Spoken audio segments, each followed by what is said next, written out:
Rolling.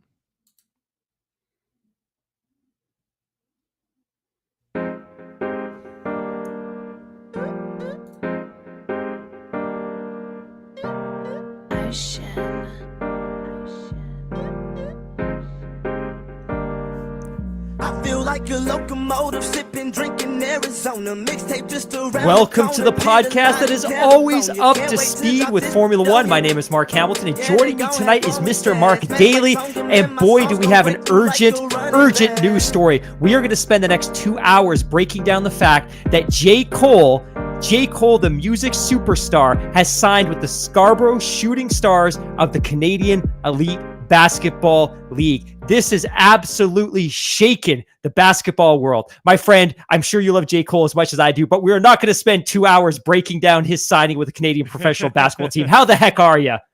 I'm doing really good, man. It's Friday almost. It's late Thursday night here on May 19th on the West Coast in beautiful Vancouver, BC. It was a long weekend, Victoria Day. It's a Memorial Day down in the States this weekend. I know that they've got like a long weekend that coincides with our May long weekend, but whatever. I mean, it's a long weekend. I think it's payday tomorrow. I think the weather's going to be nice tomorrow. It's like the hat trick of kind of like Right. good things that could happen on a Friday. So yeah, I'm good, man. Oh, and of course we got Formula One this weekend. I mean, my cup runneth over. Yes. Yes, that's all you have to say.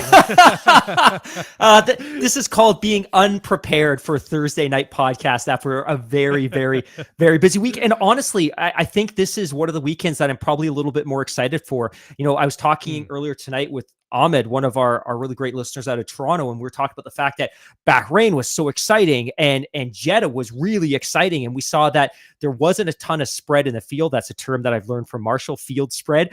There wasn't a ton of spread in the field, and there were some really nice surprises. And the last three races have been, unfortunately, a little bit too predictable, and there's been a little bit too much field spread, and Ferrari and Red Bull look just a little bit too dominant. But this weekend's, and we'll get there, is particularly exciting because we're starting to see some of those mega upgrades roll out to the team, and hopefully that's going to mix up the field a little bit. Yeah, that's one of the interesting things about the Spanish Grand Prix, because I mean, Barcelona is typically one of those races where we see the upgrades rolled out each and every year. So it should be exciting to see what happens, who's made ground, who's improved, who's lost lost a little bit compared to everyone else. So it's a good benchmark. And I guess because we're we're not a quarter of the way through the season, but we're getting there pretty darn quick, which is amazing. But yeah, it's exciting. Plus, Barcelona, it's a race that I've been to. It's great, and it's also a little bit different. If you've had the good fortune of going to a Grand Prix in person, when you see a race at that same track, it just adds a little bit more to it because, you know, there's obviously tons of nostalgia. But when you see like the scale of the track and you see how these cars accelerate and brake and the way that they go through the corners, it's really cool. Plus, Barcelona is a really cool track where we sat when we went there in 2014. I hate to say it's already that long ago. We sat basically at the end of the pit lane, which was kind of a cool place to sit because at the start of the Grand Prix, you can actually see them coming down. It's not really a big hill, but there is like a slight grade going down, so we can see them accelerating away from the start finish line, past the pits, down into that right left combo into the Rosberg Hamilton place of infamy in 2016, and then the track kind of folds back in on itself, and then where we were sitting, I think you can see turns 5, 6, 7, and 8, and then they go around into I guess turn 9 and 10 is where they reworked last year, but we'll get to that a little bit later. But I was going to say, you're cool. giving, cool. That's not even a tease. That's a spoiler. You're giving away too much. We need to keep the listeners around till the end of the podcast for the Spanish Grand Prix preview. I would just add on that, though, you make that really great point about nostalgia. And when I watch a race on TV that I've been to in person, I feel some kind of way about it. And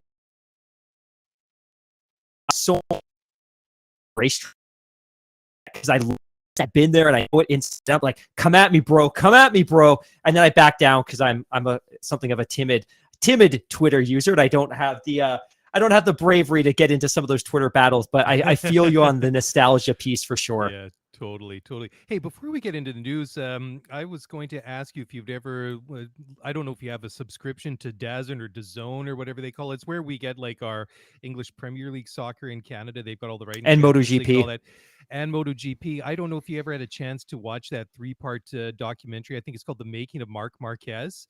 Man, is that so well done? Like, I know I'm getting a little bit off topic here, but it is really, really good. I mean, I've watched it a couple of times now, and every time I go back, and I'm not a huge MotoGP guy. I mean, I love it, and I'd like to be able to watch more of it. I'm just not able to find the bandwidth to kind of fit into it. But that is such a good series. So if you're lucky enough to have access to DAZN, DAZN or DAZN, depending which side of the 49th you're on, definitely worth checking out. But For those of you yeah. for not just to provide a little bit of context, because I think we do a really good job of informing our listeners about what we're talking about. And just because I'm like any excuse that I have to talk about MotoGP on this podcast, I'm going to do it.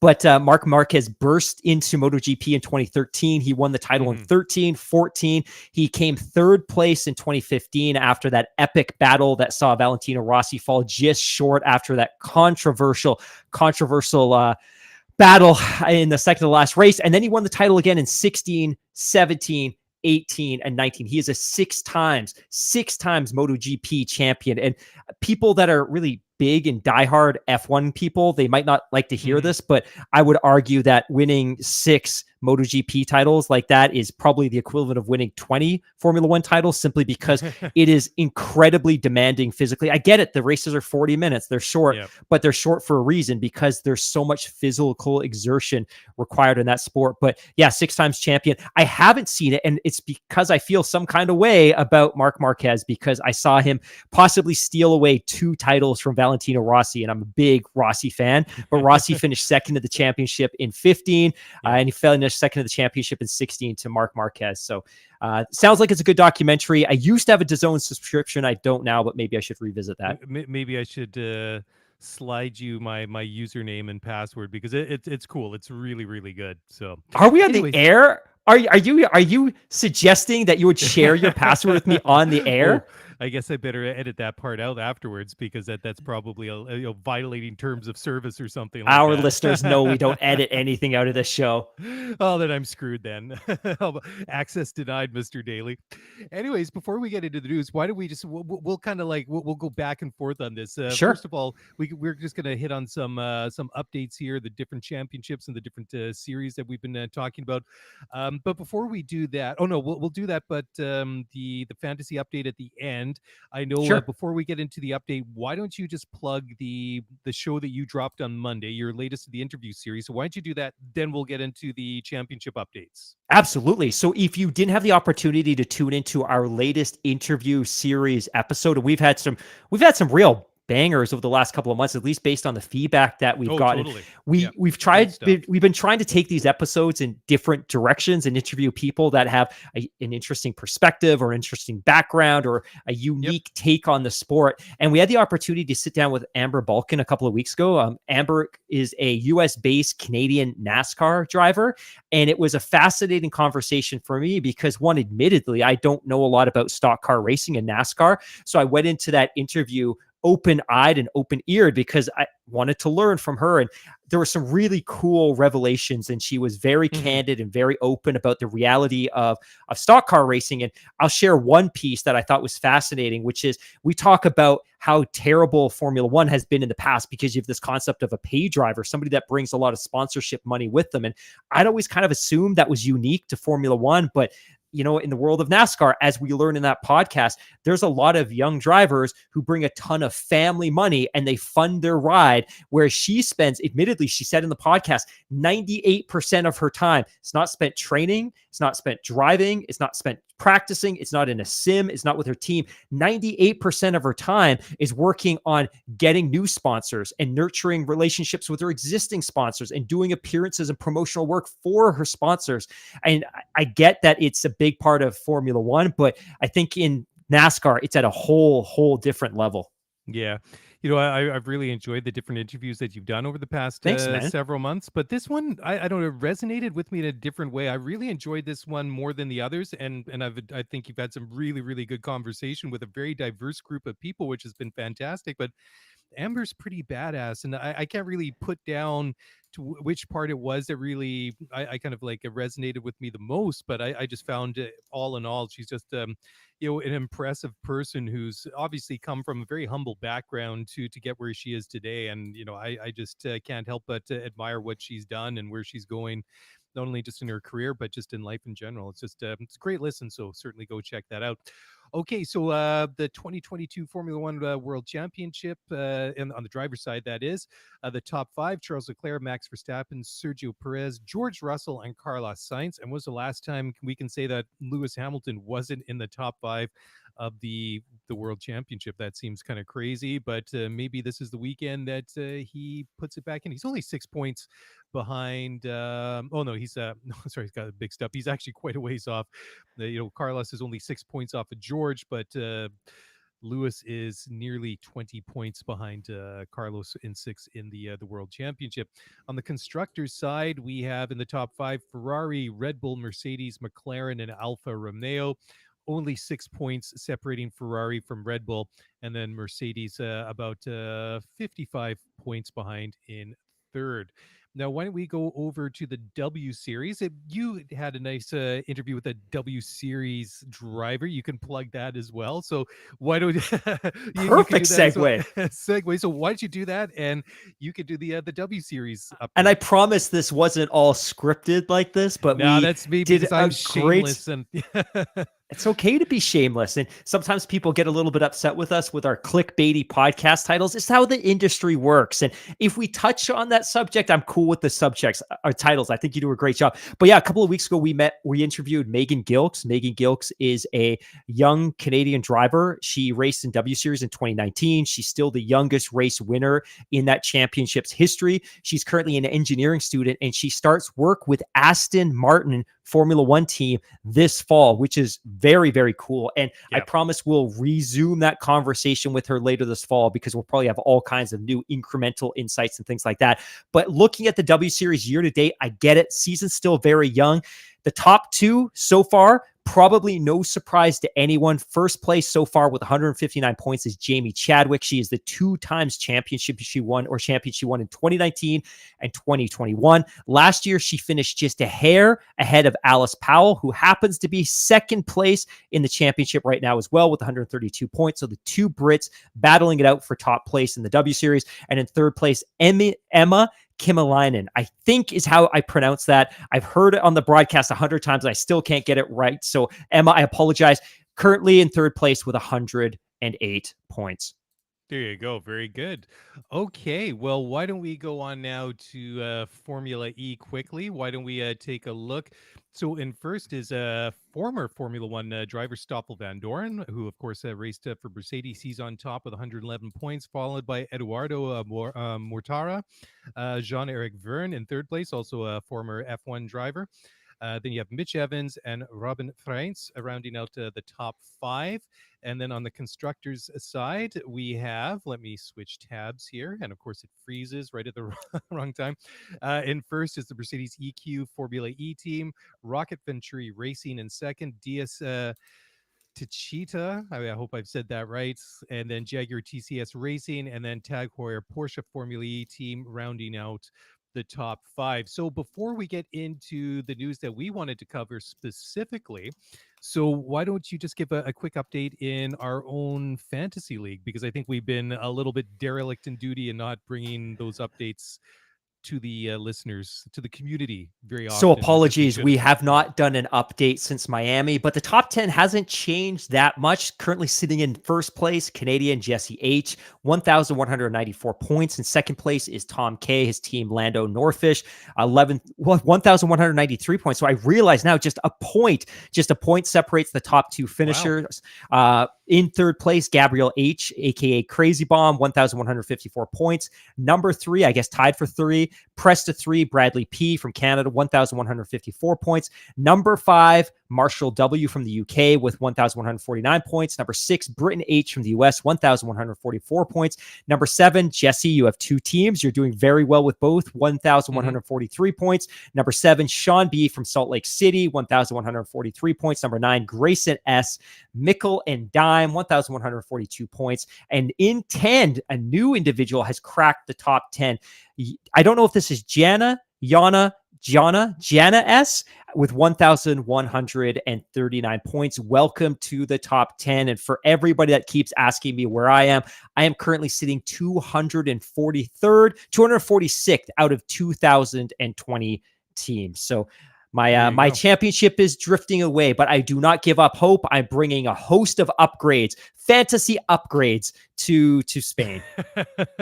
That'll be interesting. I'm looking forward to see how that works. But speaking of upgrades, the first thing I had in the news feed here was the green Red Bull. It doesn't roll off the tongue quite as easy as the pink Mercedes, but maybe we'll shelve that until we get to our upgrades discussion a little bit later in the show when we talk about the race specifically. So why don't we hit on a couple of quick news stories for the next 5 minutes or so before we get to the first break. And the first one is that Johannesburg is more likely to finalize and deal with Formula One for an African Grand Prix. So that would be the first time that we've been to Africa, especially South Africa, since 1992. It's been far, far too long. And this one's been kind of smoldering for a little bit. I think smoldering is the right word for it, because it kind of popped up and it hasn't gone away, but it hasn't really caught on fire yet. But I think this is the first... I think this is the first time that there's a little bit more life behind this story than maybe idle speculation. Because I know in previous times in the news when it popped up was just things like different drivers like Lewis saying, oh, it would be great. We should be going to places like South Africa, go back to Kaliami or wherever it might be. And this is the first time this is actually a thing. Yeah, and this really stems from a New York Times piece from a couple of weeks ago written by Ian Parks. And he talks a little bit about the growth of the sport and talks about a couple of upcoming events, including obviously Las Vegas. But in it, he has a quote from Greg Maffei, the chief executive of Liberty, who says in a quote, Johannesburg is definitely on our list. You'd love to have one in Cape Town, but I'm not sure that's doable. So Johannesburg is more likely. And of course, that is where their existing world-class track is. And a couple of weeks ago, you and I talked about the fact that their existing Formula One track has seen significant investment in the course of the last 5 or 10 years, has been almost completely renewed, looks like a great track, looks like a great circuit, tons of elevation, looks very racy, and that they could probably host F1 with a pretty minimal investment. So we would probably be talking about media accommodations at the track and the garages. But aside from that, it's pretty much plug and play as far as being Formula One ready. And I think it would be a great place to go for all of the reasons. And obviously Lewis is a huge fan of this, says Lewis Hamilton in the same New York Times article. I want to hear it announced next. Ultimately, my ancestors are from there. So that's why it's important for me personally. Mm-hmm. It's important for the sport to go there. If they're in every other continent, why not? And Hamilton may not have to wait as long as he may think he does, because Stefano Domenicali says we have 2 options for a new race, and the most likely to hopefully happen soon is South Africa. It's part of our agenda, and there's a commitment to see if this could be on the calendar as soon as possible. Wow. So you guys have a connection to South Africa? Get out of here. No way. Really? No, it's a serious question, because my dad actually grew up in East London, and that's, I guess, a bit of daily family trivia that I never really expected to divulge on the show. So if you guys have a family connection to South Africa, that'd be kind of cool as well. So who, me? No, it sounded like you said, but maybe I was just not paying attention. But maybe that was the other Hamilton you're referring to. It was the other. So no, I don't. Unfortunately, it would be really great to have some sort of connection to the continent. But no, I think you and I sometimes get confused, because I own I have a Lewis Hamilton as a child. And sometimes when I'm talking about Lewis, it comes across as I'm talking about Lewis. And I've shared some of my recent experiences like, hey, Lewis had his first basketball practice the other day. And you're like, I'm pretty sure Lewis Hamilton has played basketball before. Like, no, my Considering he's four-year-old, like, my 4-year-old. I know sometimes, yeah, that's on me, but no, that it's kind of cool because I thought for a second there that you actually had family that was No. from South Africa, but I that's one would of the add places one I'd other love to go piece and about visit. the South Mm. Africa race as well. So the last time they raced there, they raced there obviously until the mid 80s. They returned briefly in 92, 93.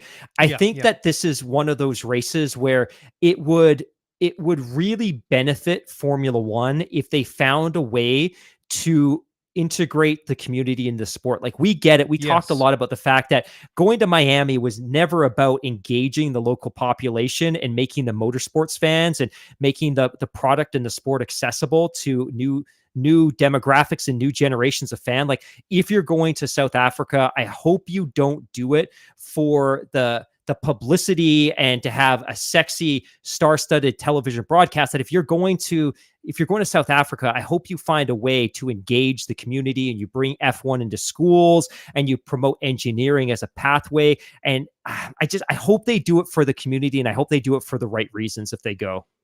well, I was going to go into a break, but let's just do this right now because this was actually on the slate a little bit later on. But Lewis Hamilton, the big Lewis, not little Lewis, just so we're not getting Thanks for that. everybody knows they're probably wondering what the hell we're talking about. But this is just us confusing ourselves. But Lewis Hamilton, seven-time world champion, says he wants to see more F1 city race street circuits so diversity amongst fans is increased. And for very much the purpose or for the reason that you were just talking about. And Lewis had to say, quote, of course I love the history, particularly in certain circuits, but the older I get, the more I realize it's about the people.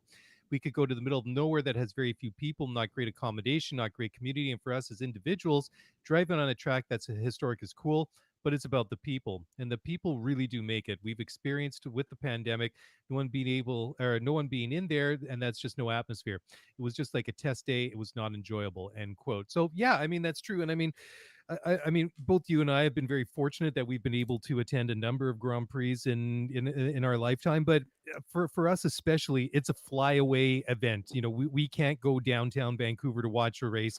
We can't drive a couple hours down the I-5 to go and watch one in Seattle or something like that. So we have to go to somewhere, and a lot of people don't have that option. So it would be kind of cool to see them go to some different places and maybe expose the sports to a whole new different group of people, especially the local communities. And of course, it's like anything else. It's the people that make the sport, the fans that make it exciting. I mean, what's one of the things that we always talk about Monza is the atmosphere. Who provides the atmosphere? The Totally. fans, right? 100%. And so, yeah, go on. And You were going to say and no, I was something? just going to say there's a big difference. So in Canada, and I'm sure it's like this at Madison Square Garden. I'm sure it's like this at Staples Center. I think if you look at the lower bowl of these arenas during a Laker game or a Rangers game or a Maple Leaf game, there's zero atmosphere in the lower bowl because it's typically your white collar fans.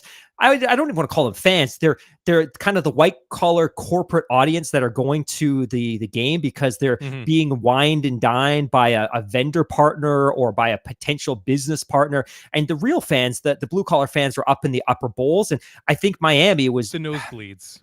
yeah, they're up in the nosebleeds. And I think Miami was great. And I think it was a great show. And I think it's great for the sport. But it did nothing to grow motorsports within kind of the Hmm. community in Southern Florida. At least maybe I'm wrong. Hopefully I'm wrong. But it was designed more to cater to that upper echelon clientele that Bernie would historically have gone after. And I think my Yeah. point is that if you're going to South Africa, make that event about the community, make it about the people that live in that city, make it about people that live in that country, embrace the community and make them part of the event and the festivities. 100%. Nothing further I can say to that. I mean, it would be great to just engage the people there, make them feel like they're a part of it, and you'll win fans for life. I think it seems like a pretty simple formula. Anyways, time for a very quick break. We'll be back in just a moment, so don't go away. We'll be right back.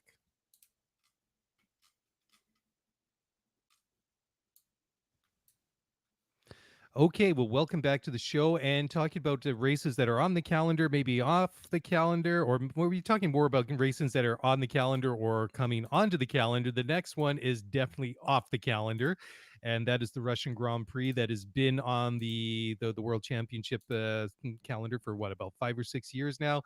That was canceled about 3 months ago, just after Good, the whole good.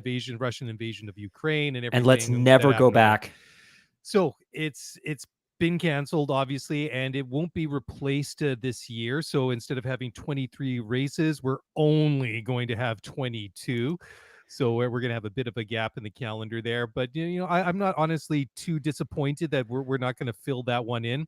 I feel that even though I was really pumped for a 23 race season this year, I think that even with only, and I'm doing the inverted commas here, 22 races here, I think that we have more than enough to keep us entertained between now and what, the second week of December. I mean, there's a lot of racing to come yet, friends. It does mean there's a big gap in the calendar in September. So we are off, obviously, for almost all of August. We come back Yep. so we race 31st of July in Hungary. Then we race again the 28th of August at Spa. Of course, Spa, I always get excited for. It's been Yep. reprofiled. They've done some work this year. Of course, last year was a washout, literally and figuratively a washout.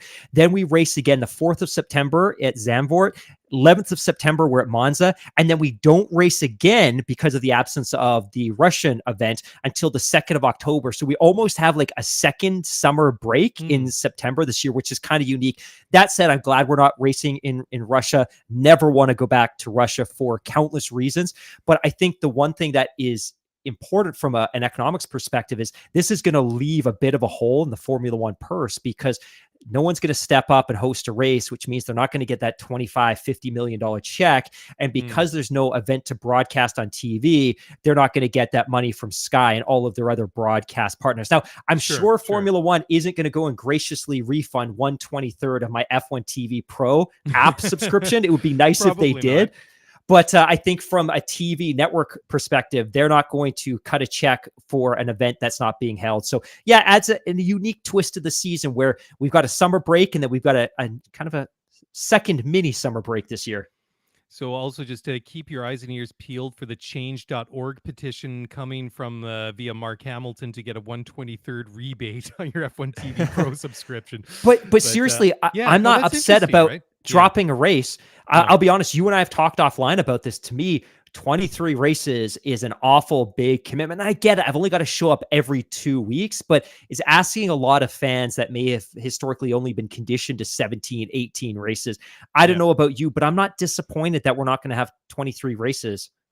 Well, it's interesting too, because like you said, I mean, we basically have the entire month of August off for the summer break, which has been in place for a number of years now. So we get a nice break there, which coincides nicely and the way that my wife and I purposely planned our family vacation this summer around the summer break. But then we're going to have a lot of racing between now. I mean, we're only just past the middle of May, so we've got the second half of May, we got all of June, all of July.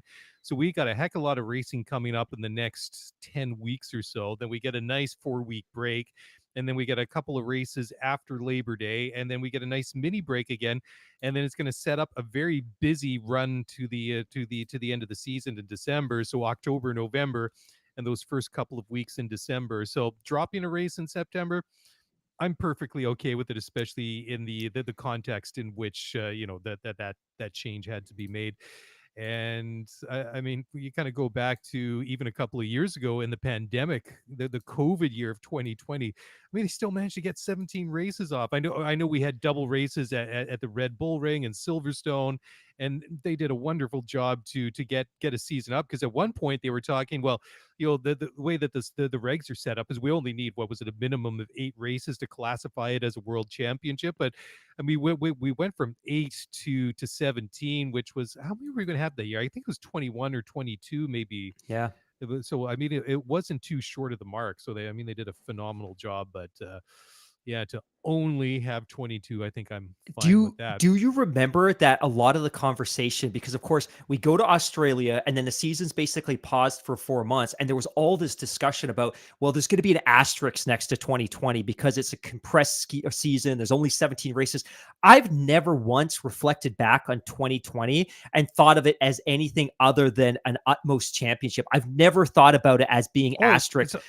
It's 100% a legit season. I don't think that you need to have to asterisk it or explain it in any way. I mean, sure, you had the 70th anniversary Grand Prix that they had at Silverstone, and then you had Styrian Grand Prix, and then the Austrian Grand Prix. I mean, fine. I mean, I love Silverstone. I love the Red Bull Ring, but after two races back to back, in successive weekends, I kind of have my fill of both of those circuits. But Right. I mean, from no way did that detract from the legitimacy of that championship. Not one iota. I mean, that was it was what it was. I mean, it was a championship. I mean, sure, Lewis and Mercedes crushed anyone else, but how was that different than than any other year prior to 2020? None at all. I mean, other than we had that 4 month the shutdown. I mean, we started at basically the beginning of July rather than the middle of March, because if I don't really want people to necessarily go back and think about the middle of March 2020 in case it's a bit of a trigger event. But I mean, COVID basically kicked off at right and around the Australian Grand Prix, and then everything that the factories shut down, everything shut down. We all shut down. We were all sitting at home, and it took four months to get back on the track. And then once they did, I mean, the season just went, and it was kind of flying by the seat of our pants. But yeah, I It's don't see any way to take anything away from that season, or anyone that won a race, or anyone that won the Mercedes or Lewis for winning the championships. 100% deserved, in my opinion. Totally.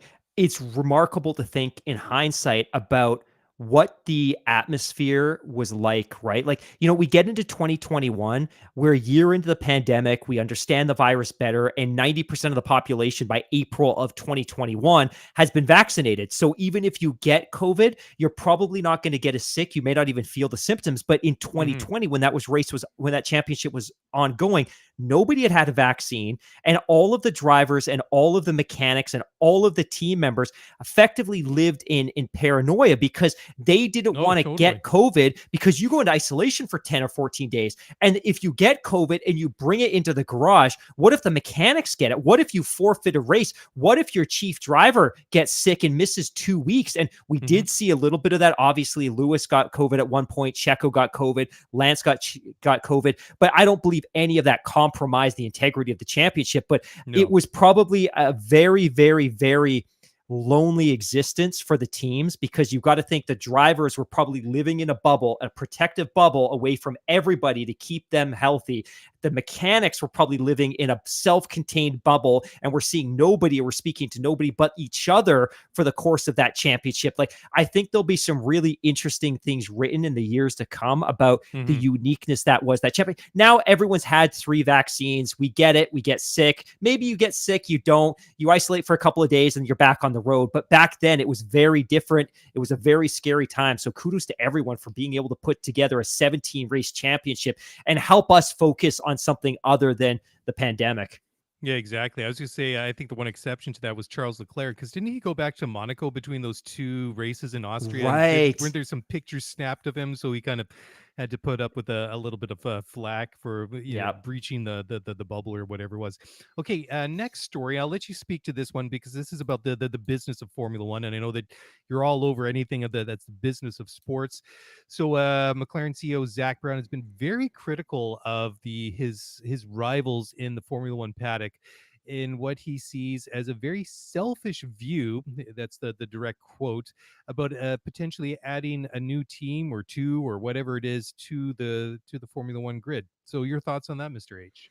Yeah, this is a topic that continues to give. And it's so, to back this up a little bit, for the first time in probably 5 or 6 years, there's intense interest from an outside party to start a new Formula One team. And of the last few teams that we've seen enter the sport, most of them have failed. Toyota, if we go back 15, 16, 17 years, they came and left.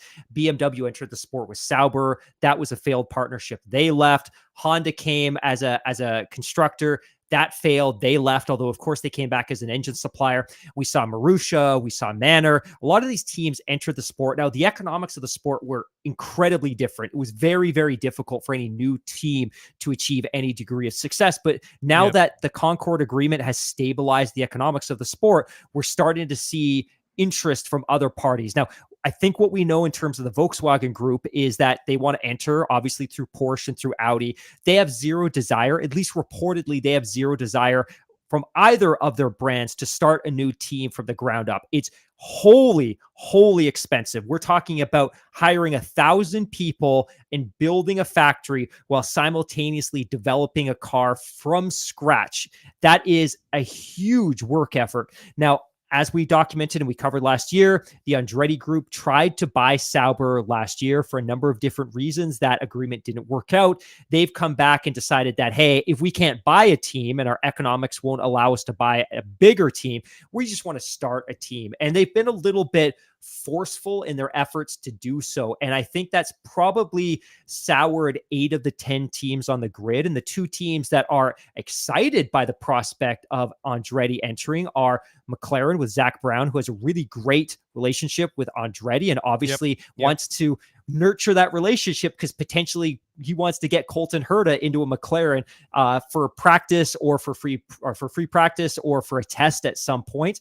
And then of course, Renault is incredibly excited because they see this as an opportunity to have a technical relationship with a team in the same way that Ferrari has a technical relationship with Alfa Romeo Sauber and with Haas, because currently Alpine is the sole team that manufactures its own engine that doesn't have a partner. So you have these 2 teams that are excited about a new entry on the grid. And then you have these other groups, including Christian Horner and Red Bull and Toto Wolff and Mercedes, that are wholly apprehensive. One, because they don't believe in the plan that Andretti has brought. So they're saying, if you want to enter Formula One, it's one thing for you to pay the $200 million dilution fee, which is to offset our losses potentially in the prize money that's awarded, because now we've got to split it 11 ways instead of 10 ways.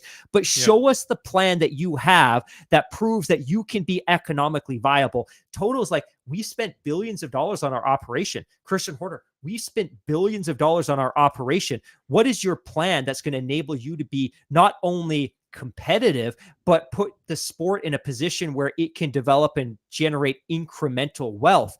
So I think they're very, very skeptical of Andretti. I don't think they're opposed necessarily to there being an 11th team. They just want to see a very firm business plan from Andretti saying, this is specifically what we're going to do, and this is how we're going to finance it. Because I think when Andretti went into the paddock in Miami, he went in there with that piece of paper looking for signatures, and he got a signature from Renault and he got a signature from McLaren. But really, all we know of his plan at this point is that he's going to hopefully have an American driver. He's going to split the operations between the UK and a base in the US, and he's going to have a technical partnership with Renault, which I obviously just mentioned. But I think beyond that, people are very skeptical. At least people within the sport are skeptical. So they're skeptical of his plan. And at the same time, they're very apprehensive about allowing 11th team, because that means they have to split their income with an additional team. And as we discussed last week, Christian Horner has a plan for that. He says, hey, Mr. Formula One, if you want to add an 11th team, you can pay for their prize money out of your own pot of income. So I'm a little concerned. I have no objection to there being an 11th team. I just don't like the forceful manner with which the Andretti Group is trying to push this through. If it was such a slam dunk bid, then I think the other teams would probably buy in, because they would see. And I don't know that there's evidence yet that suggests that the team would generate incremental revenue, which would offset the prize money that the other teams would lose by having an 11th team on the grid. And we can look at Haas. It's an American team, has done nothing for the sport. If anything, it's been a net negative for the sport in terms of negative PR, negative publicity, and the fact that they siphon off prize money by being a top 10 finisher, because there are only 10 teams, while not providing any incremental value from an external marketing perspective. So again, I'm open to 11 teams. I'm not totally sold on this, because I look at the way that Toto and Christian are reflecting on it. And if they're not sold on it, I'm a little bit apprehensive myself. Yeah, it is very, very interesting when you put it that way. I mean, just your comments about Haas. I mean, yeah, they haven't really done anything for Formula One, but I would argue that Haas hasn't even really done anything beneficial for Haas themselves. I mean, for So all the true. reasons that you just laid out. I mean, there's been more negative attention on them over the last several years, or since they came. When did they enter Formula One? Was it 2016, 2015? 2015, yeah. Yeah, I mean they've been around a while now. I mean they're not the new kids on the block by any stretch of the imagination, and I'll refrain from making a new kids on the block pun or comparison here, so I'll move ahead graciously. But Yeah, it's just interesting because I kind of thought that with that bid that they made for Sauber Alfa Romeo, or I guess just the Sauber Group or whatever the parent corporation is, or a team name is. And what's the name of the company that took over them? Because I guess Peter Sauber's not in charge anymore. It's got some funny name now. It's right on the tip of my tongue. It'll probably come back to me. So I mean, if it was a slam dunk, then that sale would have gone through, right? But now, with the way that what I heard after Miami, it's just like it kind of seems to me that they're trying to find a way in, and it almost has, at least from the outside, a bit of the feeling that it's kind of being made up on the as they go Yeah. along. It's like we tried this way, that didn't work. Okay, well let's try this way instead. And okay, that didn't quite work. Let's try something else instead. So to me, it's like they keep flipping around and trying to, they're playing with the Formula One entry Rubik's cube, and they're just Yeah. still coming up with like a mix of colors rather than a solid face, which would be step one, right? And then the And don't computed cube would be a successful entry and an Andretti car on the grid in 2025 or whatever it might And be, right? don't get us wrong, we would both love to see a truly successful American team on the grid. But what Totally, we yeah. don't want to see, because you and I have been watching the sport for 30 or 40 years, we have seen team after team enter the sport with a ton of promotional marketing and Yeah. noise and fireworks and crash and burn because they simply underestimated the economic resources required to start up a new team. And I think that their real shot was Sauber. And I think ultimately the Andretti Group just didn't have the capital to buy that as a complete entity, rebrand it, and start going with all of their existing infrastructure. That cost cap aside, it still costs a ton of money to start a Formula One team. And I think these other teams are looking at this like, hey, look, we're open to the idea of 11th team if we can figure out the Mhm. prize money piece, but we've got 10 relatively stable teams right now for the first time. Because when has there ever been a period in F1 where all of the teams are financially stable? There's always one or two teams that are on the brink. We saw it with Yeah. Marussia, and we saw it with Manor, and we saw it with Perfect. Toyota. Like, Yep. we saw all these teams, and finally there's 10 teams that are on solid financial footing, and I think there's a risk. And then the other big piece too, I think, is the $200 million dilution fee that was embedded into the most recent Concord agreement. I think if the teams could go back and renegotiate that, they would. That is probably seen as a huge mistake, because if all it costs for a team to enter the sport, aside from building the factory and building the infrastructure, but if all they require in terms of a financial outlay to get into the sport is $200 million, it significantly undermines the value that the teams want to project in terms of their own personal valuations. That we want to get to a point, and Lawrence Stroll talked about this endlessly, where these teams are worth $1 billion or multiple $1 billion, like an NBA team or an NFL team or an NHL team, for crying out loud. They want to have those valuations, and it's very hard for Mercedes or Red Bull or any of these existing teams to say, hey, we've got an 800 or 900 or $1 billion valuation, when somebody can Mhm. cut a check for $200 million and enter the sport. So I think the valuation is a big part of that as well. But again, they agreed to a $200 million dilution fee in the most recent Concord agreement. They're going to have to live with that.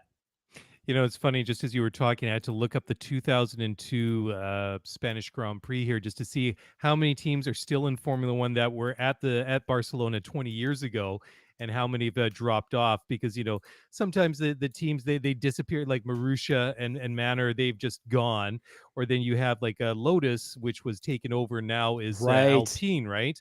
So a lot of these teams have gone on under different names. So you had Ferrari, Williams, BMW, McLaren, Mercedes. You had Renault when they still had their own works team. Sauber, Petronas, Arrows, Cosworth, Jordan Honda, Bar Honda, Jaguar, Cosworth, and then Yeah. Toyota. You had Mika Salo and Alan McNish driving for Toyota, and then you had Minardi Asia Tech. So, I mean, you can kind of go through like the progression, because some of these teams, when the owners sell up, they get taken over and then they get rebranded, and they go on in a new guy. Cycling's kind of the same way. I mean, if you go back several years, you had Sky, who were crushing everyone. Now they're Ineos Grenadiers, and they're sort of kind of crushing everyone from time to time. But That's a it's really good. great Yeah, point that you just made inadvertently. Then, if you look at the teams that are really never successful in inadvertently. It Formula was One, always a brilliant it comment, was a but plan. It it was was a all plan. scripted. We talk about this for hours in the pre-show, but That's right. you just made a point, maybe inadvertently, that if you look at the really successful teams in Formula One, they were taken over, right? Like you look at Yeah. Mercedes, they were Brawn, which was Honda. So when Mercedes stepped in, they already had existing infrastructure. Red Bull took over Jaguar. They had all of the Ford infrastructure that they were able to consume and start with. They had somewhere to start. It's much more difficult when you're starting from scratch. And not that I ever want to make excuses for Haas, but they entered as an expansion team for all intents and Yep. purposes. They had to start from scratch. And again, they had that very intricate technical relationship with Ferrari that gave them a little bit of a boost. But starting from nothing is very, very difficult, as opposed to starting with an existing factory and 400 factory workers and engineers and an aerodynamicist. Like it's very, very different. So again, I would love an American team. I want an American team. Not totally convinced Andretti's the right guy, and maybe he is, but I would love to see the business plan that would demonstrate that, hey, we have $1 billion of capital ready to go to make sure that we can float for 5 years until we get to a point where we're competitive. Because I don't want to see another Jaguar where they come and they exit the sport. I don't want to see another Toyota when they come and they exit the sport. And I think that's something that the sport needs to demand of Volkswagen as well, that if you're going to come in, Porsche and Audi, if we've bent over backwards to accommodate you in the engine regulations, the power unit regulations, we need a long-term commitment from you as well. So if Yeah. there's a new team, an expansion team coming, I want to see their business plan. Like, I want to see that you're committed and you have the capital to float this through 5 years of possibly really poor results until you become competitive. Yeah, we don't want to see them bail after 2 or 3 years or something like that, Exactly. saying it's the worst thing that we ever did and it's ruined our company forever, or whatever the case may be. Okay, a good place to park it here. We're going to take a quick break and we'll be back on the flip side to talk about stuff. So don't go away. After that riveting hint, I mean, I know everybody's just going to be glued to the edge of their seat, but anyways, we'll be back in just a moment and we'll catch you on the flip side.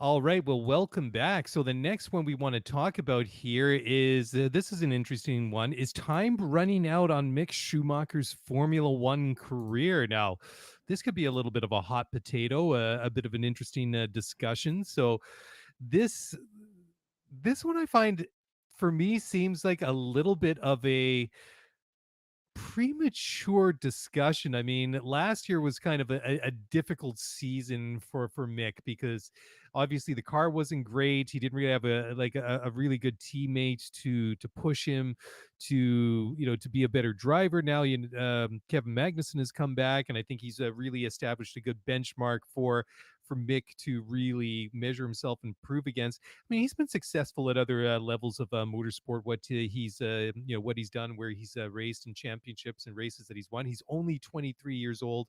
I'm just going to pull up here his let's see his list of accolades and what he's done. I mean, he's raced in karting. He's raced in Formula 4. He's raced in Formula 3. He's raced in Formula 2, and of course, he's been in Formula One. I mean, he's been in here for a year and a half. But that's definitely, you know, he's got the name right, and I think that with the name comes a lot of increased pressure, a lot of increased expectations, especially when you have a name like Schumacher. I mean, his dad's 7-time world champion. He's one of the greats of Formula One. I mean, he's one of those drivers you either loved him or hated him, compared to Lewis Hamilton, where a lot of people. I mean, he's a lot more personable, I think, than Michael, who was at times very, very intense and really could get under people's skin, and especially under fans' skin, for some of the things that he got involved with. Though, I mean, there was no denying his talent as a driver. I mean, he was something else, and I think that maybe colors expectations of Mick Schumacher. I mean, it's not like he's racing for Ferrari. He's not racing for Mercedes. He's racing for Haas, and well, that's a bit of a situation. Let's put it that way. What are your thoughts? Do you think this is a bit of an early, premature discussion, or do you think it's timely? I mean, there's other guys in that age group that have maybe done a little bit more. I mean, you could make the argument, okay, well, look at George Russell. He was racing for Williams for a couple of years.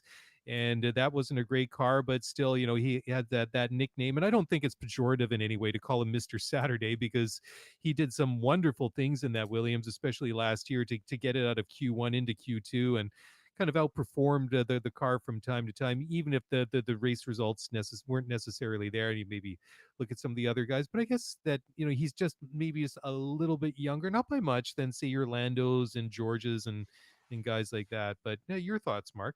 There was a point where I was absolutely convinced that he was going to be a future Ferrari driver. And we would often talk about that when we were speaking about the Carlos Sainz contract, that, hey, how much stability does he have? And do Ferrari want to commit to long-term deals for Leclerc and Sainz when you have Mick Schumacher waiting in the wings? But all of a sudden, I think the narrative has justifiably changed. I argued last year that 2021 was an absolute write-off for Mick, that he was driving an absolute dog of a car. The entire team was a PR disaster, and his teammate was not a bar to be measured against. Mick won an F3 championship and he won an F2 championship, but both were in his second season. He took 2 years to win both of those titles. He entered a Formula One a little bit older than some of his peers. I give him 2021 as kind of a write-off, and I don't hold that against him, because I think he entered into Formula One in an incredibly negative situation that probably only got worse when you got towards the beginning of this season. But I think maybe the question now starts to be, hey, was that car last year better than we thought it was? And it was simply being piloted by two underdeveloped, less skilled drivers. Because let's look at Mick's performance this year. He's not been in the points once. He's never been in the points in his career. He finished 11th in Bahrain, arguably his best performance of his career, and it wasn't a great drive. He finished 13th in Australia, 17th in Imola, 15th in Miami. But his teammate has absolutely been crushing him in free practice, in qualifying, and the race. Kevin Magnussen, who came back to Formula One, had absolutely no role in developing this car, had no seat time, had no test time. He finished 5th in Bahrain. He finished 9th in Jeddah, and he finished 9th again in Imola. He has absolutely been destroying Mick. So on the one hand, you could argue, well, Mick didn't have a lot of development time last year. It was a dog of a car. It was a bad experience for him. But how do we know that last year's car wasn't better? It was just being piloted by two young, inexperienced rookies. That car may have been capable of scoring points. We don't know. Let's be honest. If Nikita Mazepin was in this car this year, I don't think it would be unfair to suggest he would probably be performing more poorly than Mick. So you would have two drivers out of the points, and we would all be criticizing the hell out of the Haas once again. But you put Kevin Magnussen in the car and he scored 3 points finishes. All of a sudden, that exposes Mick in a pretty significant way. And it's funny that Nikita Mazepin, we talked about this, he helped shield, I think, Nicholas Latifi from some criticism last year, but inadvertently, he may also have been shielding Mick Schumacher from criticism, that he was so bad himself, it took some of the heat off of Mick. But I'm a little bit concerned. And all of a sudden I look at Ferrari, and yeah, it's nice to have him. It's a really great story, and it's great for marketing and branding and for TV broadcast and the narrative. But if he doesn't significantly improve this year, why should Haas commit to him for another year when they could bring in another driver similar to Kevin Magnussen that can drag that car into the points?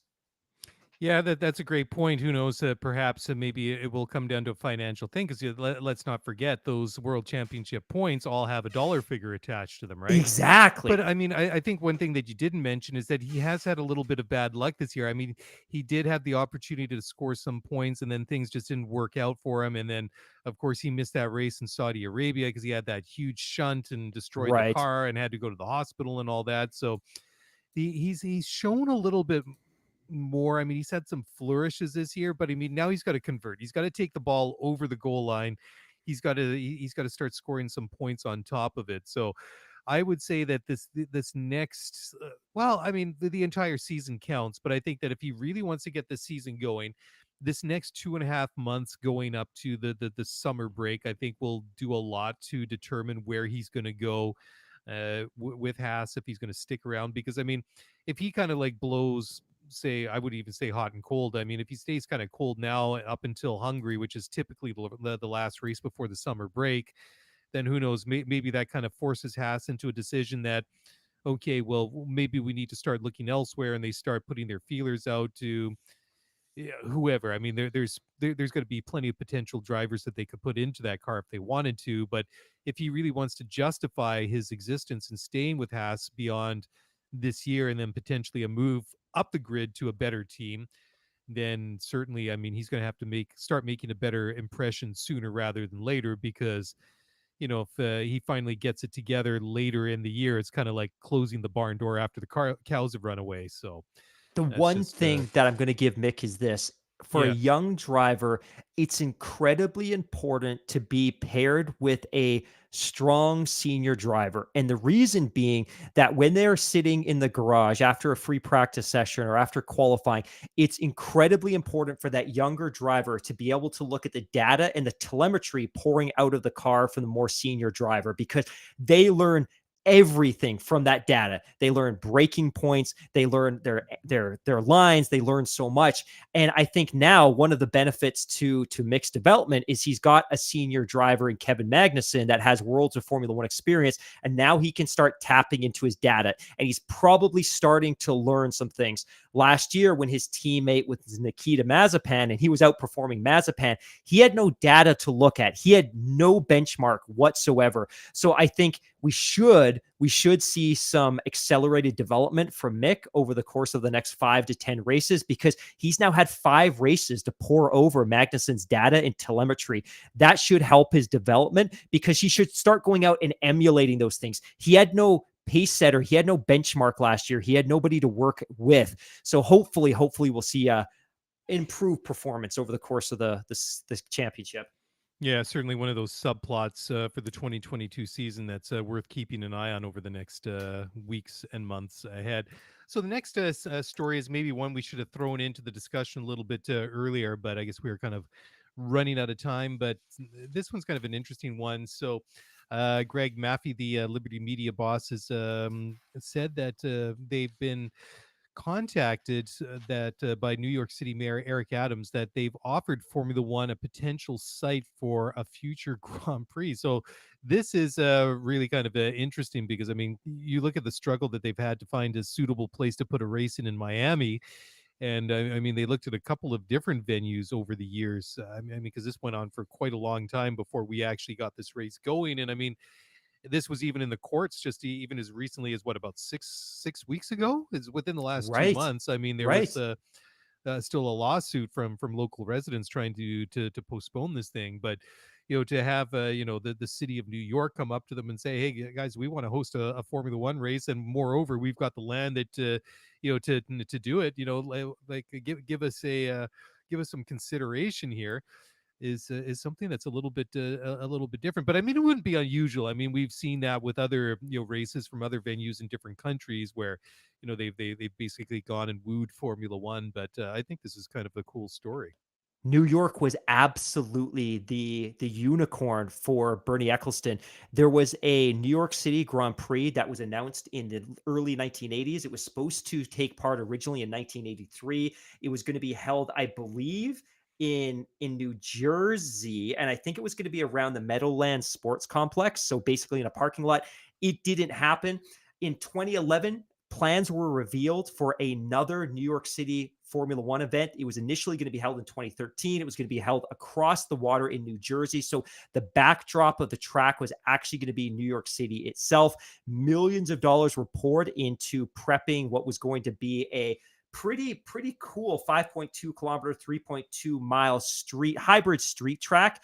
For a host of reasons, it didn't happen. Bernie was very upset that his second attempt at getting a race into New York City fell apart. He threatened to sue the race promoters, but realized that would probably burn his relationship with them and never get a race there. So we've been close to having a Grand Prix in New York a couple of times. And by New York, really, I mean New Jersey. So let's say New York City adjacent, but we've been close a couple times before. But I think in this case, Formula One is just probably absolutely being being barraged with cities and states and countries asking to host a Formula One event. The challenge with somewhere like New York City is, unlike Miami or unlike Vegas or unlike Baku or some of these other, I would say, tourism friendly cities, I think New York would logistically and bureaucratically be a very difficult and expensive place to host a Formula One event. And I think it would be very difficult for the race organizers to break even there Hmm. in the way that they could in Vegas or Miami. So it's cool conceptually, it's cool on paper. Formula One's tried it a couple of times. I don't know if it's realistic at this point. Yeah, I mean, even Matthew kind of downplayed it and didn't really seem too buoyant on the idea. But who knows? Kind of maybe leave the door open, but I wouldn't expect it to happen anytime soon. Hey, Maffey, we would like to hold a race in the Vancouver suburb of Coquitlam. It will be a street track. We are willing to pay up to $5,000 a race. Please give us a call. And slide into our DMs. Slide into our DMs. There you go. Okay, so Baku in Azerbaijan is looking to host one of the sprint races next weekend, and their promoter Arif Rahimov said that he quite likes the idea of sprint races. They add a lot more action. Is basically what he said, and he said it's appealing for them.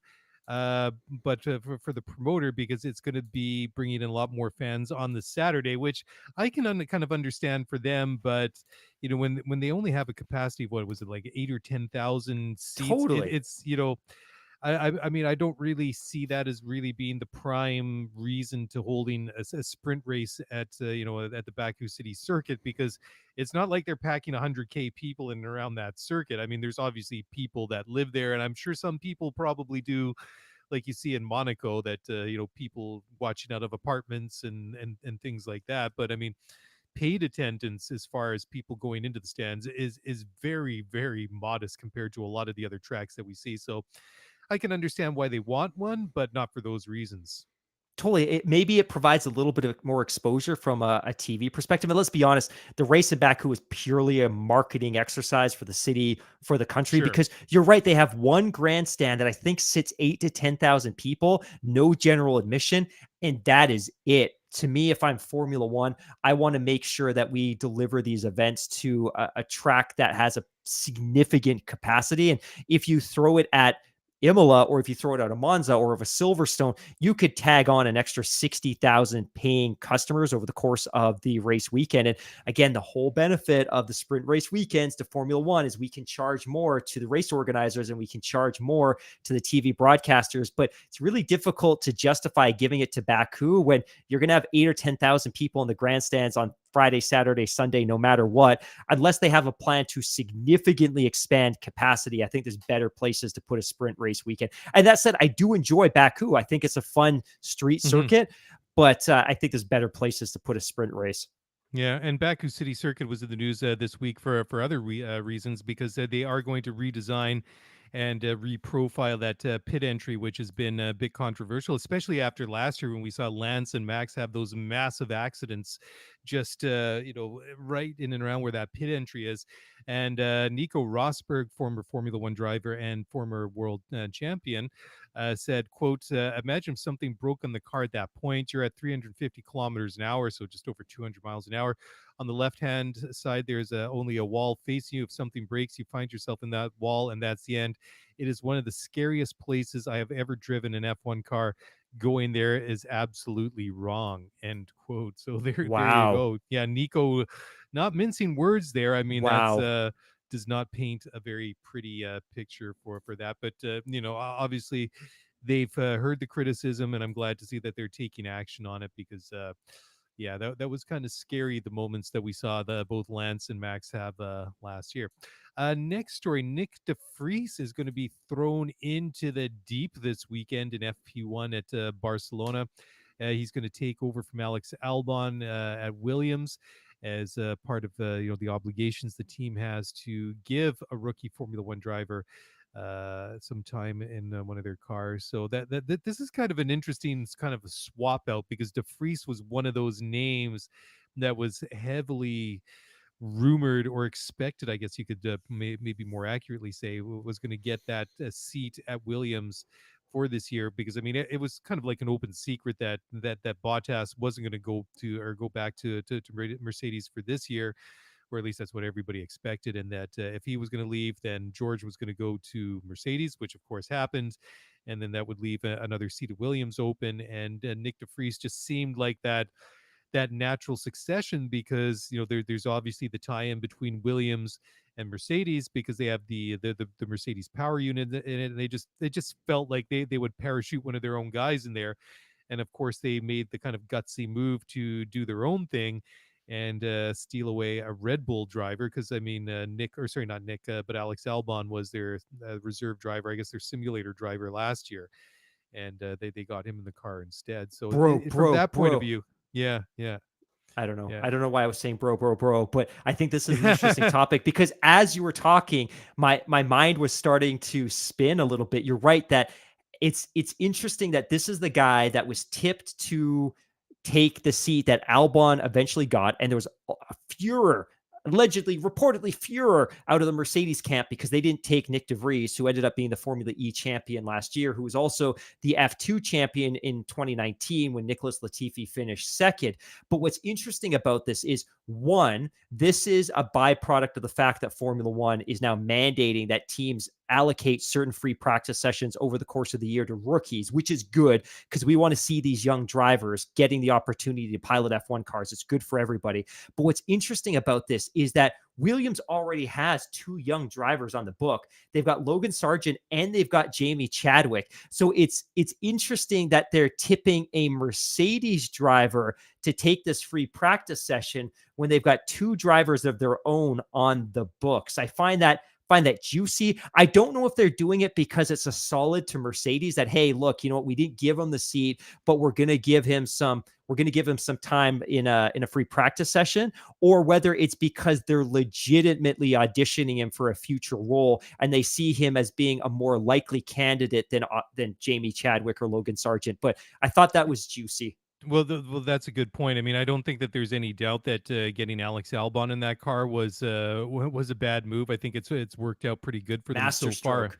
Yeah, I mean, Alex is a good driver. I mean, he hasn't had that opportunity to really hit his groove in Formula One just yet. I mean, we can go and talk about that.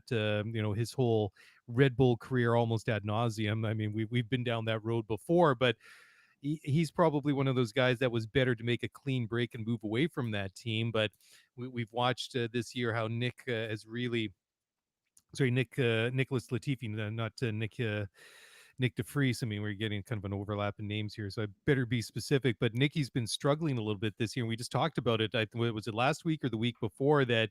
If he doesn't pull it together, that maybe he's going to be the guy that's going to be on the outs at Williams. And I mean, there was that story that you found last week that he'd been reportedly fired, and whoever that reporter was, you walk those comments back on Twitter a couple of hours later saying that the sources that the intel that he got was not quite accurate, and retracted that statement pretty quickly. So how accurate that actually is, I mean, we just don't know, because we're not privy to those conversations, obviously. But it would be, at least gives credence to the fact that we're not the only people in the Formula One world that are thinking, okay, well, how long is Nicholas Latifi going to stick with Williams in Formula One when there's other good drivers like Nick de Vries out there that could be a good replacement, right?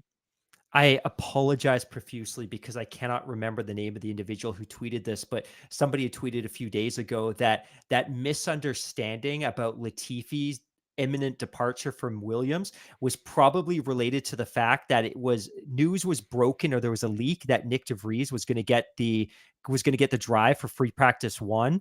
And I Okay. think somebody probably misunderstood that as replacing Latifi entirely. And that's probably where the messages went a little bit haywire, but interesting nonetheless. There you go. Okay, let's take one final break. And when we come back, we're going to talk about the race itself. We're going to talk about the teams bringing a lot of updates this week. I mean, Aston Martin has updated their car to look like somebody else's car, which I guess is kind of a page out of their playbook. And I'm just kind of being a little bit kind of sarcastic and silly here. But anyways, we'll talk about that. So don't go away. We'll be back in just a moment.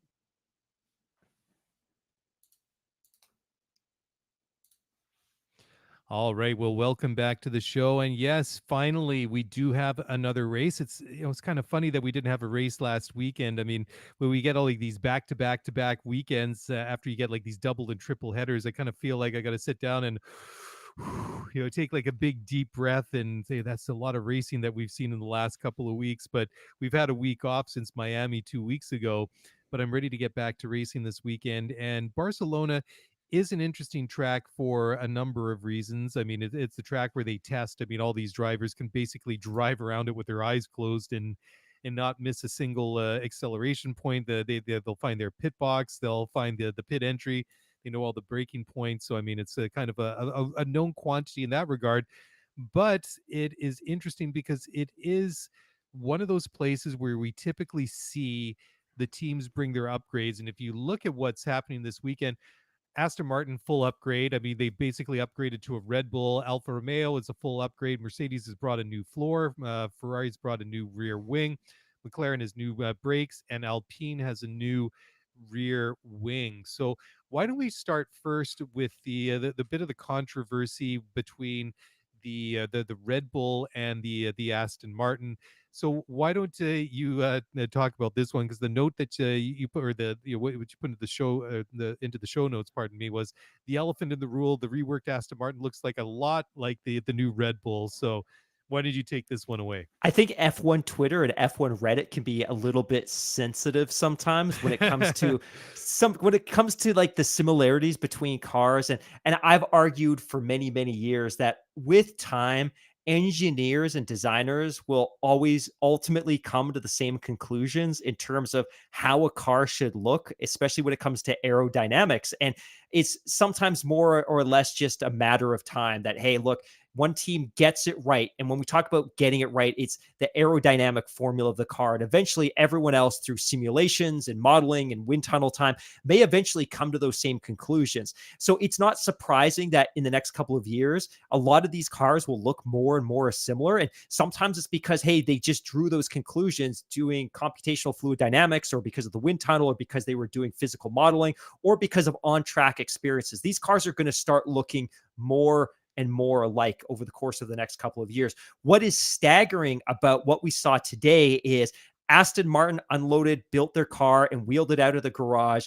And holy moly, does it look an awful lot like the current Red Bull. And I am talking about the side pods. I'm talking about the inlets. I'm talking about the radiators, the louvers running along the sides of the side pods, the floor, the etchings in the floor, the texturing of the floor. It looks phenomenally similar. Now, let's be honest that ultimately these cars are running completely different suspensions and gearboxes and engines. So they can't be the same because they have different aerodynamic requirements based on the weight of the car and some of the other attributes.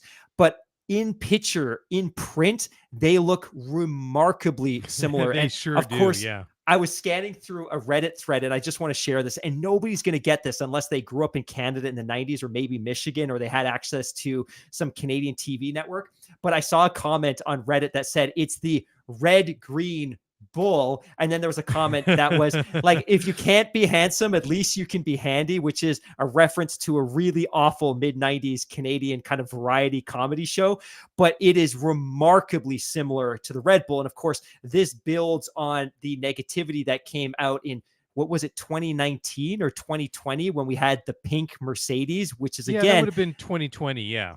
right? So it's interesting. And again, I'm very, very eager because Aston Martin has significantly underperformed. They're bringing that full upgrade. So we're talking about a floor. We're talking about aerodynamic surfaces, side pods, inlets, radiators. They've gone for the works. And this is obviously something that's been in works for quite some time. But the other interesting piece about the story and the fact that the two cars look so similar is that the head of aerodynamics at Red Bull, Dan Fellows, up until June of last year, is now the technical director with Aston Martin. So he had an uncomfortable departure from Red Bull. So he'd been with Red Bull for the better part of a decade and a half, had seen them through all of their championships. Last year, he was recruited heavily by Lawrence Stroll and Aston Martin. It was announced in June that he was going to depart at a future date. we can therefore extrapolate that he was immediately put onto gardening leave because, hey, he's under contract with Red Bull. No Formula One team was ever going to allow somebody like him to immediately pick up the reins at a new team the following week. So he would have been put onto gardening leave for 6, 7, 8 months to go into something of a cooling down period, which would disenfranchise and disconnect him from the inner workings at Red Bull. But it's no surprise then that he made the transition to Aston Martin, picked up the reins at Aston Martin about a month and a half ago. I think his first day on the job was April 2nd. So either this was a package that coincidentally was already in development, or he had a heavy hand in kind of changing their journey in terms of how their car was going to be developed. But yeah, it's very, very interesting how alike these cars are. And if you haven't seen it, jump onto Twitter, jump onto Reddit. It's remarkable how alike these two cars look. Yeah, I mean, the design arc to get this upgrade package just didn't happen overnight. I mean, I can't believe that after like Bahrain, Lawrence Stroll like came stomping into the boardroom at Silverstone and said, "Boys, build me a Red Bull," and slammed his Exactly. fist down on the table and walked out. I want it done by Monday. You Yep. know, I can't believe that anything would happen. So obviously, this has been in progress for some time. I mean, the one thing that will be interesting, and I haven't really looked into it too much tonight, but over the course of the weekend, if you see like the team starting to protest it, then you know that they've certainly struck a chord. Because I remember that's what happened, a couple of years ago with the whole pink Mercedes thing. Because I guess what did they copy? Was it the W10, the Mercedes? I think is what Yeah. they modeled it after, which obviously was a very, very good car. They copied a lot of those things. But I mean, to me, it's just like, I mean, if you're old enough to remember the Concorde, and if you've kind of gone through the story of the Concorde, the Russians built a Tupolev version of it in the 60s, I guess it was, and kind of had the nickname the Concordsky. And, it's just, it's just like you can't copy one thing. And I think the one thing that the Russians weren't able to do, as say the British French consortium that designed and built the Concorde, was model the wing, that very complex delta wing that the Concorde had, and that was something that the Tupolev Design Bureau really struggled with. And it's just and you can infer so much from pictures and whatever it is, but I mean, unless you have those technical drawings, I mean, you can take inspiration from something, I guess is what I'm trying to say, rather than taking a direct copy from it. Because something that is as complicated as an aircraft or a Formula One, especially the aero package on a Formula One car, you just can't kind of like take measurements off of a picture and expect to get the same results. I mean, it's I love just, when you talk about the yeah, Concorde, by the way. I've gone down that rabbit hole a few times recently because you've brought it up yeah, on the show, where I've been watching all the YouTube videos about the yeah, Concorde ski and Concorde, and yeah. wishing that I had the opportunity to fly on that before it was Oh, retired. same, But same. the pink Mercedes in a way could almost have been predicted, because it was Aston Martin, it was Racing Point emulating the car from the team with whom they had a technical partnership with, and with whom they shared a gearbox and a power unit and many of their suspension components.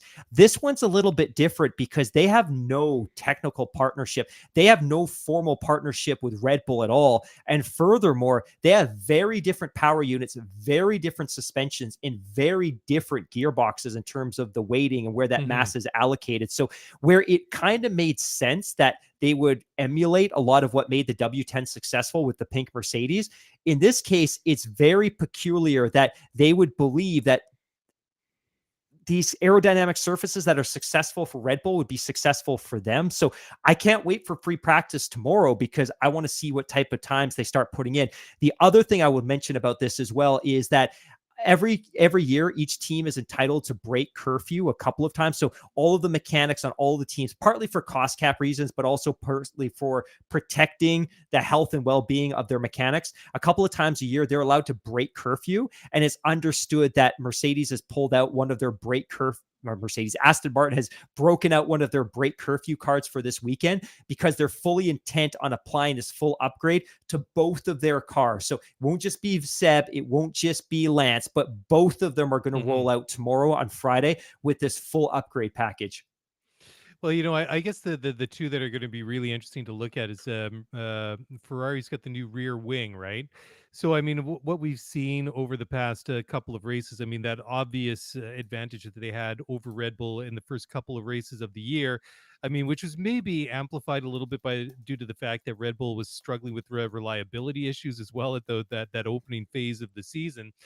But we've seen, especially the last couple of races, maybe that delta's flipped around, that situation's flipped around to favor Red Bull now a little bit more than it did Ferrari in the first couple of races of the year. So the Scuderia is obviously going to be hoping that the new floor that they're putting on the car and their upgrades are going to do the trick to either close that gap to Red Bull or give them that advantage back that they had in Bahrain, in Saudi, etc., in the opening races of the year. Okay, so let's just where's my notes? Oh yeah, so this was kind of cool. So the one of the other things I thought, if you go to f1.com, Julian Palmer has an article there, and it says the title of it: "Why the Circuit Barcelona Catalunya is the perfect track for teams to introduce the upgrades." Julian, not the greatest Formula One driver, but as a color commentator and an analyst, I think that he does a really good job and has some very interesting perspective and makes some very insightful comments. So some of the different points that he makes why Barcelona is a good place to do it. It comes at a good time on the calendar, and it's in a convenient location for the teams being based in Europe. As I mentioned, it's a track that everybody knows. Like I said, I mean, these guys can basically drive around the circuit with their eyes closed and not miss a single braking point.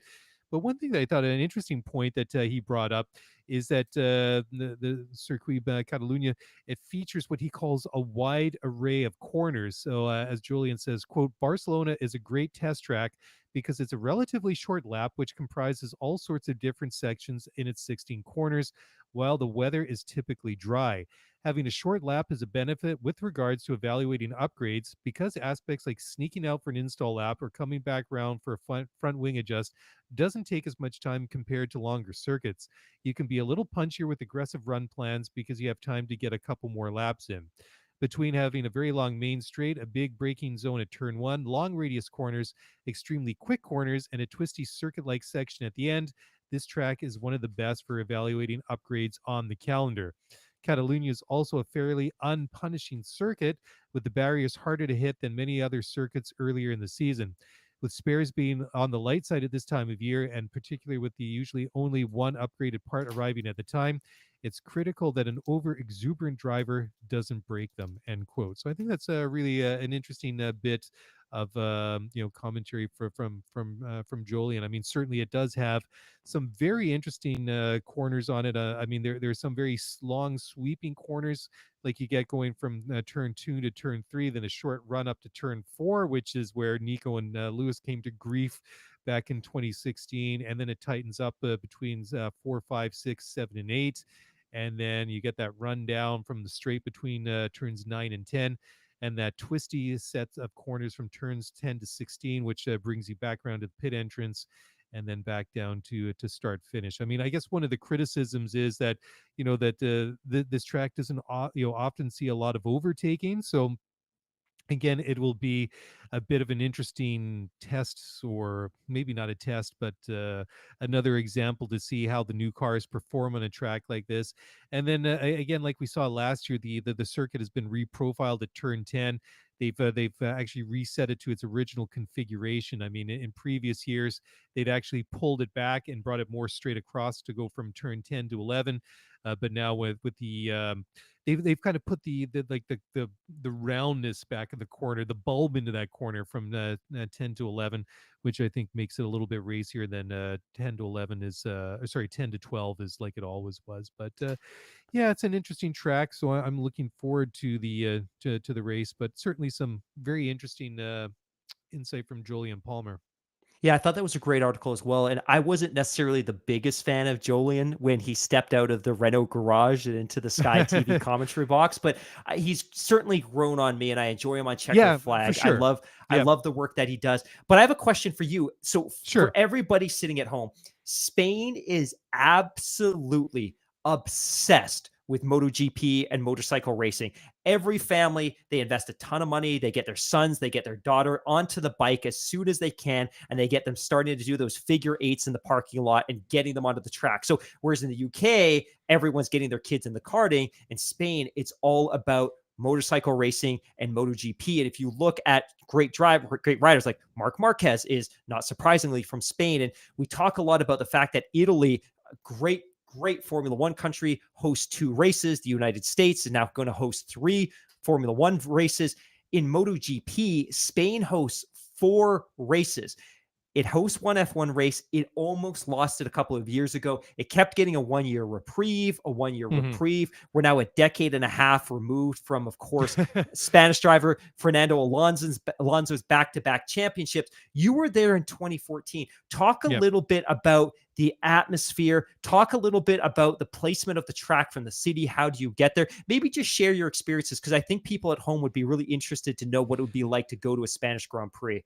Yeah, so it's not actually in Barcelona itself. It's probably about 40 minutes, I would say, to the northeast of the city. But it was really easy for us to get to. I mean, you can get there by bus, you can drive. We actually had booked tickets on a shuttle bus, which was kind of an interesting kind of exercise because we booked them months in advance because we bought the tickets, and then we were trying to look at different options to get to the track itself. So we just bought these tickets for a shuttle bus for a certain place at a certain time, and we just we took the subway, and then we had to walk a couple of blocks. We had no idea what we were getting into, but we got there. They had a whole lineup of these big coaches, these big buses, and they basically dropped us off not quite at the front gate, because it's actually, there's a big you go along the freeway, or the motorway, I guess is you call it in European terms, that runs in northeast out of Barcelona, I guess, up towards the French border. And then where you get to the Montmello, there's a big industrial area, and you kind of go up, and it's obviously on a hill there. But the shuttle bus would drop you off as close to the front gate as you could get as possible. So you maybe had like a 5 or a 10-minute walk, and it was not strenuous at all.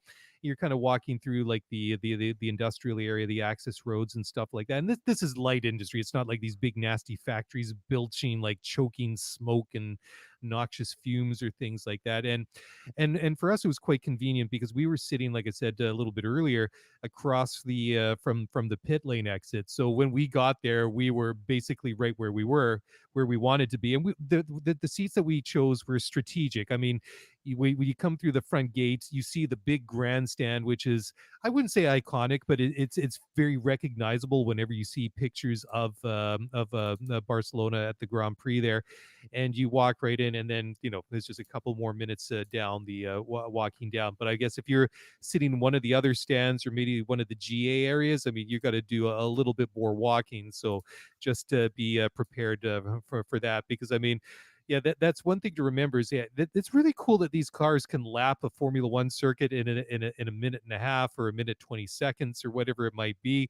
But just remember, they're going much faster than you and I are by on our own means. So unless there is, I've never seen it any other circuits. I mean, once you get there, I mean, it's up to you, because when I went to my very first race at the Nürburgring, we parked our car near the circuit entrance, and we were sitting at the hairpin, which was about as far as you could get from where we'd parked to where we were sitting. And that was a long walk, and it was a very, very hot day on Sunday afternoon, and that was quite the hike back when had been sitting there in the baking sun all day. But it's fairly easy to access. There was plenty of amenities there's a lot of green space around the track itself. There was a lot of families that brought picnics, and it was just a really cool vibe. I mean, just to sort of sit there and just chill out, and not just to take in all the events and all the things that were going on. It was really cool to see the family vibe, and people just enjoying the day out with family or friends, or whatever it might be. And of course, like any other I would expect, with like a lot of especially races in Europe, where it's fairly easy and convenient for people to get around, because I mean, you can hop on a plane, and within an hour or so, I mean, you can be a number of countries away from where you started. There was quite a very cosmopolitan feel to it. And then finally, the city of Barcelona itself is a fantastic, fantastic city. I mean, it's the home of Gaudi. It's just a city of culture and just wonderful things to see and to do. And, lots of places you can go for a wonderful meal and a glass of wine. And, it's just, we stayed there for an extra long time just to soak up everything to do in the city itself. And I was actually just going back and looking at some pictures this afternoon, and just kind of enjoying the nostalgia, and just in general. I mean, it's a city I'd love to go back for, and obviously I would try and couple that in with the race itself. But certainly, Cool. definitely a good place to go. But let's just before we wrap it up here, because I see we're kind of getting to our usual time, usual length for our show.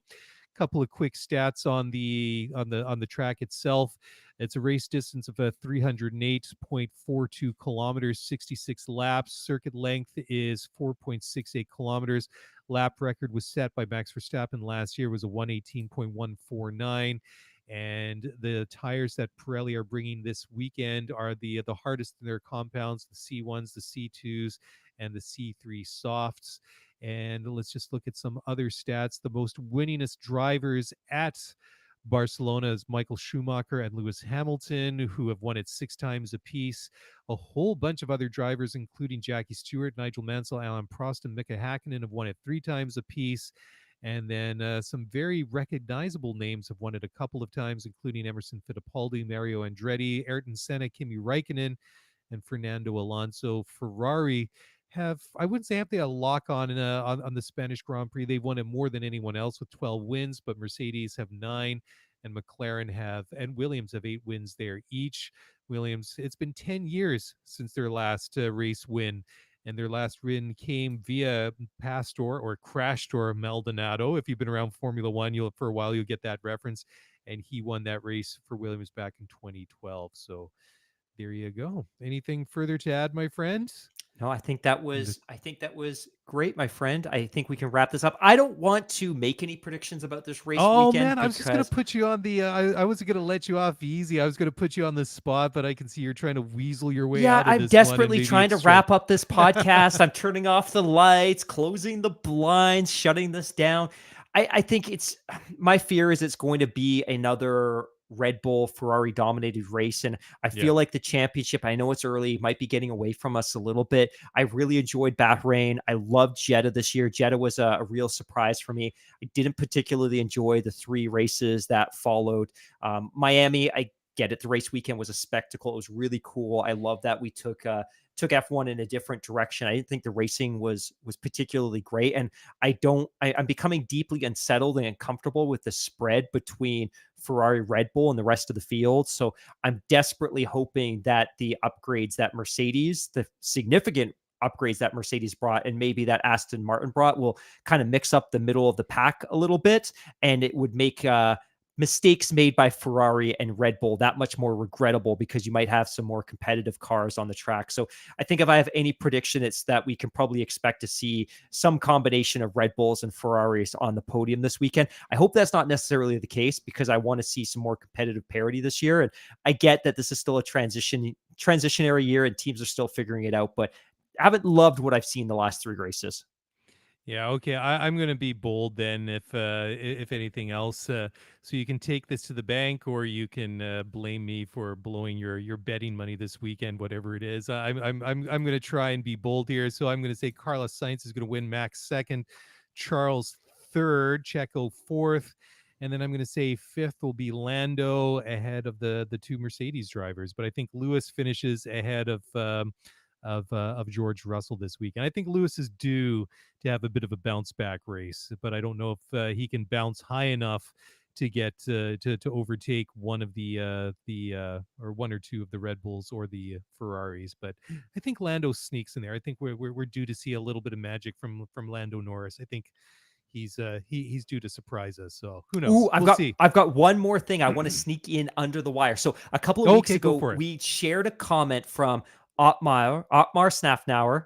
Did I say Yep. that right? Did I? No, you did not. Oh, please, you go. Try it. How do you say it properly? Otmar Safnauer. My gosh, can you tell it's almost midnight our time?